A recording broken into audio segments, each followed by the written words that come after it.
The rain had been falling since morning, turning the city streets into shimmering rivers that reflected the gray skies. Arham stood on the crowded train platform, his hands shoved deep into his coat pockets, eyes fixed on the rails ahead. He had a business meeting in another city, but truthfully, his mind wasn't on work. It hadn't been for weeks. Life had become a routine blur, deadlines, meetings, silent dinners alone.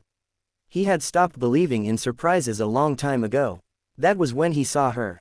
She stood across the platform, holding a tattered umbrella that swayed slightly in the wind.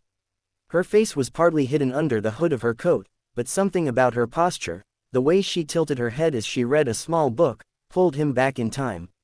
Memories rushed in, uninvited yet vivid. 5 years ago, in a quiet corner of a university library, he had confessed his feelings to a girl with that same gentle tilt of the head. She had smiled sadly and said, "You're a good man, Arham, but I'm not the right person for you." That day, her rejection had left a bruise on his heart that never quite healed. And now, here she was. His pulse quickened. He told himself it couldn't be her. People change. People move away. But as she lifted her head, their eyes met, and the truth struck him harder than the cold wind. It was Amal. The girl who had once turned him down without explanation. She froze too, recognition flashing in her eyes. For a moment, neither moved. When the train roared into the station, passengers shuffled toward the doors, but Arham didn't board. Something inside told him he couldn't let her vanish again. Amal seemed hesitant, almost ready to disappear into the crowd, but he called her name. She stopped, turning slowly, her lips parting as if unsure whether to smile or run. They exchanged awkward greetings, the kind that hide more than they reveal. Arham tried to act casual, asking how she had been. Her voice trembled slightly as she said she'd been managing. It wasn't much of an answer, but her tired eyes spoke more than her words. He noticed her clothes were neat but worn, her fingers reddened from the cold, and the small bag she clutched looked far too light for someone traveling far. On impulse, he suggested they grab coffee before the next train. She hesitated, glancing at the clock, but finally nodded. They found a quiet corner in the station cafe, the smell of fresh coffee wrapping around them like a fragile comfort. At first, their conversation was safe and polite, where life had taken them, what they'd been doing. But Arham's curiosity burned stronger with every passing minute. Eventually, he couldn't hold back. "Amal, back then, when I told you how I felt, you didn't explain why. You just walked away. I never understood." Her hands tightened around the coffee cup. For a long time, she didn't speak. Then, with a deep breath, she told him. 5 years ago, she had been living with a sick mother, working 2 jobs to cover medical bills. She didn't want to tie someone else's future to her struggles. When Arham had confessed his feelings, she was already drowning under the weight of responsibility. Rejecting him had been the hardest thing she had ever done, but she thought it was the kindest choice.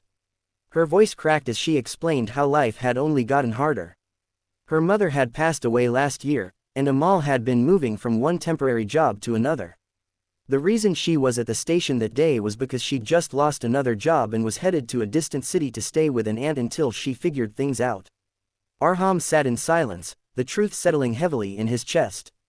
All those years, he'd thought she simply hadn't cared.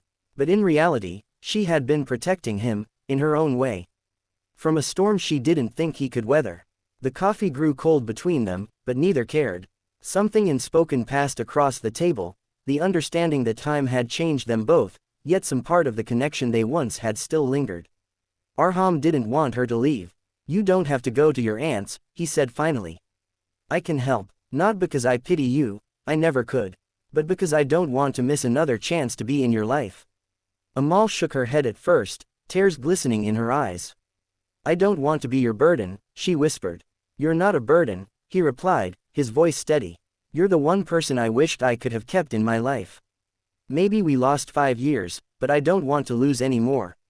The station announcements echoed in the background, calling for passengers to board the train to her destination. She looked toward the platform, then back at him. For a moment, she seemed torn, but slowly, she pushed her ticket across the table toward him. "Then maybe, I'll stay." That afternoon, they walked out of the station together, the rain easing into a soft drizzle. They didn't talk about what the future would hold, not yet. But there was a quiet hope between them, the kind that feels fragile but real. Sometimes, Arham thought later, Life gives you one chance to meet someone special. But if you're lucky, it gives you two.